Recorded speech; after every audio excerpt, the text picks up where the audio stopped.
কিছু এমন ভুতুরে গেম যেগুলো রিয়েল লাইফ ঘটনার উপর ভিত্তি করে বানানো। নাম্বার 3, এভিল নান। দেখো, পুরোনো দিনে ইউরোপে একটি খ্রিস্টান অনাথ আশ্রম ছিল যেখানকার নান বাচ্চাদের উপর খুবই খারাপ ব্যবহার করত।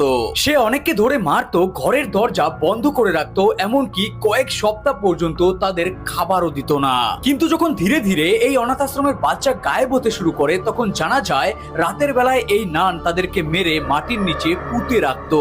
আর তুমি নোটিস করলে দেখতে পারবে এই গেমেও ঠিক এমনটাই হয়। Number 2, Outlast. এই গেমের মধ্যে একটি হন্টেড পাগলখানা দেখানো হয়েছে যেখানে কিছু মানুষের উপর এক্সপেরিমেন্ট করা হয় আর তারা ভয়ানক হয়ে যায়। আর এইসব শুধুমাত্র গেমের মধ্যেই নয়, সত্যিকারেও হয়েছে।